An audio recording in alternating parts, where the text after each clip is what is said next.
తెలుగు రాష్ట్రాల్లో అతిపెద్ద lift manufacturer lifts ట్రై.com dealership కూడా ఇవ్వబడును. అకాల వర్షాలు అన్నదాతలను నట్టేట ముంచాయి. చేతికందిన పంట నీళ్లపాలైంది. నెలల తరబడి కష్టపడి పండించిన పంట బురద నీళ్లలో తేలుతోంది. ఆ పంటపై కోటి ఆశలు పెట్టుకున్న అన్నదాత కన్నీరు పెట్టుకుంటున్నాడు. ఎటు చూసినా గాలి దుమారానికి పాడైపోయిన పంటను చూసిన రైతు గుండె బద్దలైంది. దేవుడా నువ్వే దిక్కంటూ మొరపెట్టుకుంటున్నారు.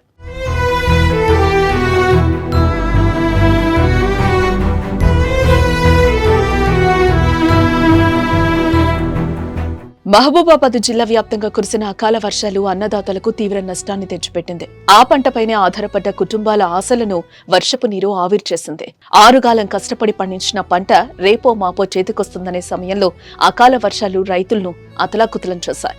మహబూబాబాద్ జిల్లా కొత్తగూడ మండలం ముష్మీ గ్రామంలో వడగండ్ల వానకు గాలి దుమారానికి సుమారు 40 ఎకరాలకు పైగా మొక్కజొన్న పంట నేల కొరికింది. రైతుకు కన్నీరు మిగిల్చింది. అకాల వర్షాలు తమ బతుకులను నాశనం చేశాయని మొక్కజొన్న రైతులు కన్నీరు పెట్టుకుంటున్నారు. ఎంతో పెట్టుబడి పెట్టి మొక్కజొన్న పంట వేశామని, అయితే మరికొన్ని రోజుల్లో చేతికొస్తుందనుకునే లోపే ఇలా వడగండ్ల వాన తన బతుకులపై గుదిమండలా మారిందంటూ ఆవేదన వ్యక్తం చేస్తున్నారు. నష్టపోయిన రైతులను ప్రభుత్వం ఆదుకోవాలని, లేదంటే ఆత్మహత్య శరణ్యమంటూ కన్నీరు పెట్టుకుంటున్నారు రైతులు. నేను ఒక 2 ఎకరాలు మొక్కజొన్న పంట వేసినాను. ఈ 2 ఎకరాల పంటని ఇంకొక 10 రోజులు అయితే కోయాల్సి ఉండగా పడినటువంటి రాళ్ల వాన గాలి వేగంతో రావడంతో మొత్తం మొక్కజొన్న నేల వాలిపోయింది. మొత్తం ఇప్పుడు చిలకలో కూడా మొత్తం నీళ్ళే ఉన్నాయి. ఈ నీళ్లతోటి మొత్తం పంట కూడా దెబ్బతినే అవకాశం ఉన్నది. దీనికి అధికారులు కూడా స్పందించి ఆదుకోవాలని చెప్పేసి కోరుకోవడం జరుగుతున్నది. మరోపక్క అకాల వర్షం పంట పొలాలనే కాదు, స్థానిక ఇళ్లను సైతం ధ్వంసం చేసింది. భారీగా వచ్చిన గాలి దుమారం కారణంగా కొన్ని ఇంటి పైకప్పులు కొట్టుకుపోయాయి.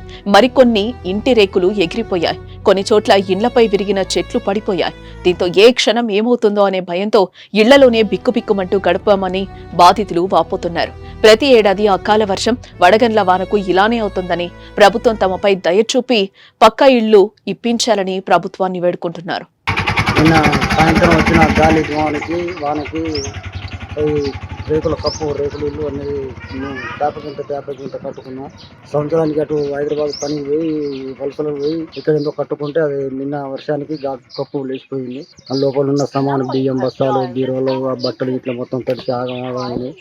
నాకు ఇప్పుడు ఏదైనా గవర్నమెంట్ ఎంతో కొంత సాయం చేయాలని గవర్నమెంట్ కోరుతున్నాం. ఏదేమైనా అకాల వర్షాలు మహబూబాబాద్ జిల్లాపై తీవ్ర ప్రభావాన్ని చూపాయి.